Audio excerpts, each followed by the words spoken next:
আসলে সত্যি কথা বলতে কি, একটা মেয়ে যদি চায় যে আমি আমার ইজ্জত ধরে রাখবো, কোনো ছেলের ক্ষমতা নাই সেই ইজ্জত নষ্ট করে। এটাই সত্য কথা। আমার স্ত্রী এই কথাটা খুব জোরালো ভাবে আমাকে বলে, আমি যখন রাস্তায় হাঁটবো, আমি যদি চাই তাহলে কোনো ছেলে আমার কাছে ঘেঁষতে পারবে না। আমি সুযোগ দিলে তখন ঘেঁষতে পারবে। একটা মেয়ে যদি চায় যে একটা ছেলে আমার সাথে ইটিস পিটিস করুক, সে ছেলে করবেই করবে। একটা মেয়ে যদি চায় যে একটা ছেলে আমার পর্যন্ত আসতে পারবে না, আমি আমার ব্যক্তিত্ব গায়রত বজায় রাখবো, আমি ডিস্টেন্স মেনটেন করবো, আমি কোনো সুযোগ দিব না, ছেলে সুযোগ পাবে না কখনো। এত সহজ না।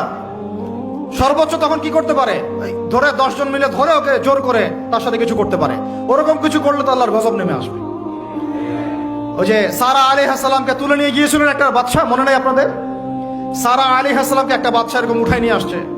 আর সারা আলাইহিস সালাম সবচেয়ে সুন্দরী মেয়েদের একজন ছিলেন পৃথিবীর ইতিহাসে, ইব্রাহিম আলাইহিস সালামের স্ত্রী। তখন তিনি হাত বাড়াচ্ছে তার দিকে ধরার জন্য। আর সারা আলাইহিস সালাম তখন বলছে, দাঁড়ান, আমাকে 2 রাকাত নামাজ পড়তে দেন। 2 রাকাত নামাজ পড়ে তিনি আল্লাহর কাছে হাত তুলে বলেন, আল্লাহ, তুমি জানো আমি আমার সতীত্ব, আমার ইজ্জত, আমার সম্মান আমার স্বামী ছাড়া আর কারোর সামনে কখনো প্রদর্শন করি নাই। আজকে এই জালেমের হাত থেকে আল্লাহ তুমি আমাকে বাঁচাও। ওইদিকে ইব্রাহিম আলাইহিস সালাম নামাজে দাঁড়িয়ে গেছেন। ওই জালেম বাদশা যখনই হাত বাড়ায়, হাত অবশ হয়ে যায়, মাথা ঘুরে পড়ে যায়। 3-4 চেষ্টা করেছে, তারপর পারে নাই। শেষে বলেছে, তোমরা আমার কাছে কাকে নিয়ে আসছো, নিয়ে যাও আমার সামনে থেকে। পরে উল্টা হাজারা আলাইহিস সালামকে হাদিয়া সহ দিয়ে পাঠাই দিছে। একটা মেয়ে চাইলে তার ইজ্জত সম্মান এভাবে রক্ষা করতে পারে। তোমরা জেনায় ছেলেরা লিপ্ত করেছে, কারণ তোমরা চেয়েছো বলেই করতে পারছো। তুমি ফিতনা না ছড়াতা, তুমি বেহায়ের মতো বাইরে বের না হতা, তুমি তোমার চুল খোলা না রাখতা, তুমি তোমার পোশাক ঠিক রাখতা, তোমার কথা ঠিক রাখতা, তোমার কথার মধ্যে শক্তি রাখতা, মিষ্টি মিষ্টি প্রলোভন দিতা না, বাইকের পিছনে বসতা না, চটপটি ফুচকা খাইতা না, এখানে ওখানে আড্ডা মারতা না, কোন ছেলে তোমার কাছে আসতে পারতো না। তোমরা এই কাজ করেছো, ছেলে আসতে পেরেছে। আপনারা তো কিছু হইলে ছেলেদেরকেই দোষ দেন। ছেলেরা তো এমনি আকর্ষিত হবেই। আমি একজন ছেলে হিসেবে বলতেছি, এটা না তো বিষয় না। একটা ছেলের ফিতরত এটা, যে তার কাছে সবচেয়ে সুন্দর মনে হবে একটা মেয়েকে। এটা একটা ছেলের ফিতরত, স্বভাব ধর্ম। এটা চুম্বকের মতো আকর্ষণ করবে। আর এর উপর যখন আপনি এটাকে ফ্রি অ্যাক্সেস করে দিবেন, লাইসেন্স করে দিবেন, বেপর্দায় বের হবে, গায়ের জামা কাপড়ও ঠিক নাই, হ্যাঁ, তারপর কথাবার্তা মিষ্টি মিষ্টি প্রলোভিত টানতেছে, সিডিউস করতেছে, তখন তো একটা ছেলে মিসগাইডেড হইতেই পারে। স্বাভাবিক। ছেলেরও দোষ আছে, কিন্তু অবশ্যই এখানে মেয়েরও দোষ আছে।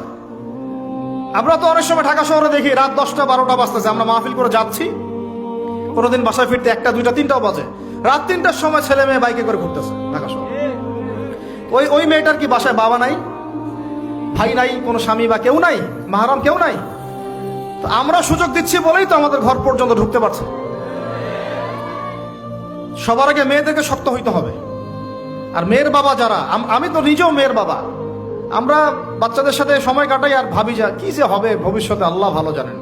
কিভাবে মেয়েকে মানুষ করব, কিভাবে সতীত্ব রক্ষা করবে আমাদের মেয়েরা। যা চলতেছে, অনেক মাদ্রাসার মেয়ে পর্যন্ত নষ্ট হয়ে গেছে।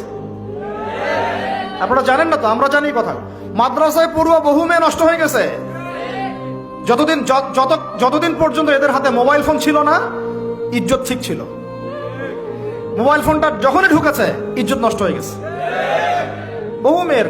আমি এরকম জানি, বলতে চাচ্ছি না। যাই হোক, ওই জায়গায় আসেন, ওই ছেলেটা তখন 100 স্বর্ণমুদ্রা অর্জন করেছে, কষ্ট করে আর্ন করেছে। যে আপনাদেরকে বলে যে নিজের পায়ে দাঁড়াও, তারপরে তোমার সাথে রাজি। সে অনেক কষ্ট করে 100 স্বর্ণমুদ্রা অর্জন করে মেয়ের কাছে গিয়েছে। চাচাতো বোনকে বলেছে যে স্বর্ণমুদ্রা নাও, এখন বলো তুমি রাজি না। সে মেয়ে বলছে হ্যাঁ ঠিক আছে। তো এখন দুজনের মধ্যে যা হওয়ার তাই হচ্ছে, অ্যাডাল্ট আপনারা সবাই বুঝেন। কিন্তু এখন মূল যে কাজটা, স্বামী স্ত্রীর যে মূল মিলন, এই মিলনটা করার জন্য সেই ছেলেটা বসছে। হাদিসের মধ্যে আসছে এভাবে, 2 পায়ের মাঝখানে বসে পড়ছে ছেলেটা, এখনই জাস্ট শুরু করবে। তখন ওই মেয়েটা বলে উঠছে যে হে আল্লাহর বান্দা, আল্লাহকে ভয় করো। আমি আমার সতীত্ব কখনো নষ্ট করি নাই, তুমি আল্লাহকে ভয় করো। এই কথাটা যখনই বলছে, তখন ওই ছেলের মনের মধ্যে এমন ভাবে একটা রিয়াকশন জন্ম নিয়েছে, আল্লাহর পক্ষ থেকে এমন একটা নূর আর হেদায়েত চলে আসছে, ওই অবস্থা থেকে ছেলেটা উঠে চলে গেছে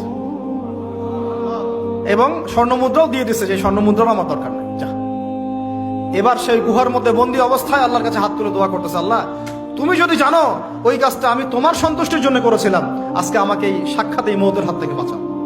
সাথে সাথে এই পাথর সরে গেছে। এই হাদিসটা আমি এই কারণে বললাম, যদি আপনি আমি জেনা থেকে বেঁচে থাকতে পারি, ইনশাআল্লাহ তাআলা আল্লাহ পাক সাক্ষাৎ মৃত্যুর মতো এই আযাব থেকেও, বিপদ থেকেও আল্লাহ বাঁচাতে পারে।